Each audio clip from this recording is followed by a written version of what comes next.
Bom dia, meus amados. Aqui está falando é o professor Mateus e vamos mais um dia de exposição bíblica. Hoje nós vamos expor os Salmos 27, 28, 29 e 30. Espero que você esteja bem descansado, pronto para viver um dia maravilhoso que Jesus preparou para você. Antes de nós continuarmos a nossa exposição, eu gostaria de orar com você. Senhor, muito obrigado por essa manhã, muito obrigado pelo teu amor leal que dura para sempre. Obrigado pelo teu cuidado, obrigado porque nós podemos ver as suas mãos em tudo que olhamos, Senhor. Tu és perfeito, tu és grande e mesmo assim o Senhor demonstra cuidado e amor para conosco, mesmo parecendo aos nossos próprios olhos sermos tão insignificantes. Obrigado, Senhor, porque não desististe de nós. Obrigado porque enviou o teu Filho amado para morrer na cruz, em meu lugar, perdoar os meus pecados. Obrigado por ter me purificado e me tornado limpo. Obrigado por ter me compartilhado sua justiça e posso viver mais um dia sem medo e sem desculpa, sabendo que o Senhor me tornou justo diante de ti, não pelos meus méritos, mas por tua preciosa graça. Que a sua preciosa graça que me justificou também me ajude a vencer todas as dificuldades no dia de hoje, todas as tentações, para que eu comece bem e termine bem esse dia que o Senhor me deu para viver. Pai, nos traga clareza na sua palavra, nos faça conseguir nos deleitar nela como um bom alimento para o nosso dia. Nós te rendemos graças, Senhor, em nome de Jesus. Amém e amém.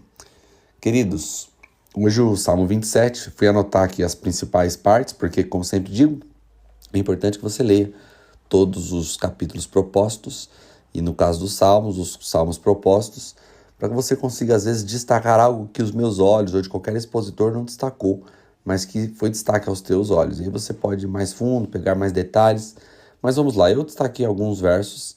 Na verdade, eu destaquei do verso 1 até o verso 4, depois o verso 10 do Salmo 27. O salmista diz: o Senhor é minha luz e a minha salvação, a quem temerei? O Senhor é meu refúgio, de quem terei medo? Quando homens maus avançarem contra mim para me devorar, eles, os meus inimigos e os meus adversários, é que tropeçarão e cairão. Ainda que um exército se acampe contra mim, o meu coração não temerá. Ainda que se declare guerra contra mim, mesmo assim estarei confiante. Então, olha a confiança que esse salmista está declarando aqui. E que bela canção. Nessa a gente consegue imaginar uma bela melodia. E talvez nós já tenhamos até cantado isso em nossas comunidades de fé. Agora, quando ele vai para o 4, ele muda um pouco. Ele está falando de confiança, agora está falando sobre o desejo principal de sua vida. Ele diz: uma coisa pedi ao Senhor e a buscarei, que eu possa habitar na sua casa, na casa do Senhor, todos os dias da minha vida, para contemplar a bondade do Senhor e buscar a sua orientação no seu templo. Interessante que ele faz questão de dizer que esse era o pedido, não um pedido, era o pedido. Nós vemos o salmista pedir muitas coisas no Salmo, Davi pedindo muitas coisas, mas você percebe que aqui ele diz: Senhor, uma coisa pedi ao Senhor. Se tivesse que abrir mão de todos os outros pedidos, esse seria o único pedido, esse seria o pedido singular. Buscar ao Senhor e poder habitar em sua casa. Que nós, como o salmista, possamos nos tornar homens e mulheres de uma coisa só, que entendem que o Senhor é o nosso maior tesouro, o nosso maior prêmio, é o próprio Senhor. Não é o que Ele nos dá, não é o que fazemos a Ele, mas é o próprio Senhor. Tudo isso, o que temos, o que fazemos a Ele, é resultado do amor que temos por Ele. Então, ainda que não tenhamos as coisas, ainda o teremos. Olha o que diz o verso 10. Ainda que meu pai e a minha mãe me abandonem, o Senhor me acolherá. Pare para pensar o nível de perda, quando uma pessoa não pode contar com o pai e com a mãe, não porque morreram, mas porque os abandonaram. Talvez muitos de vocês, ou alguns de vocês, em meio a as pessoas que estão ouvindo essa exposição, foram abandonados ou rejeitados pelos seus pais em algum nível. Saiba que mesmo que essa atrocidade tenha acontecido, o Senhor está te acolhendo, o Senhor te acolhe. Ele não esquece de você. Quando nós vamos para o 28, ele vai dizer o seguinte, verso 1. A ti clamo, Senhor, minha rocha, não fiques indiferente para comigo. Se permaneceres calado, serei como os que descem a cova. Interessante, no Salmo 27, o salmista está extremamente confiante. Aqui ele mostra que agora já não está mais confiante, agora ele já está com medo, está inseguro. E isso é interessante porque esse é o coração dos salmos. É entendermos o coração de quem ora e aprendermos a orar e cantar com ele. Então é normal que um dia nós acordemos muito confiantes, e tem dias que nós acordamos totalmente seguros. E não importa, porque Deus ouvirá as duas orações e ainda assim nos acolherá. Verso 6 ele diz: bendito seja o Senhor, pois ouviu a voz e a minha súplica. Então ele já está dizendo, ele estava inseguro, mas no meio da oração ele conseguiu ouvir, entender que o Senhor o ouvia. E ele termina no verso 9 dizendo: Senhor, salva o teu povo e abençoa a tua herança, cuida deles como um pastor e guia-os para sempre.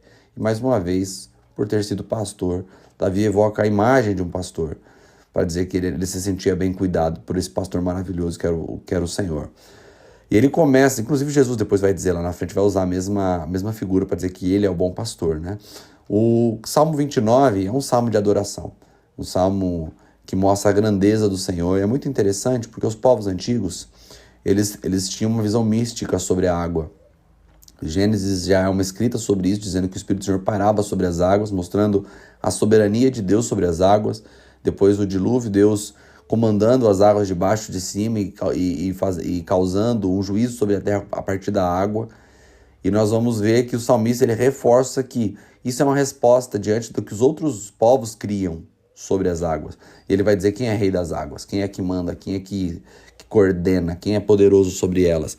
E ele vai começar dizendo que todos deveriam atribuir glória ao Senhor, os anjos, todos, né, as pessoas deveriam atribuir glória na beleza das suas, adorando ele na beleza de sua santidade.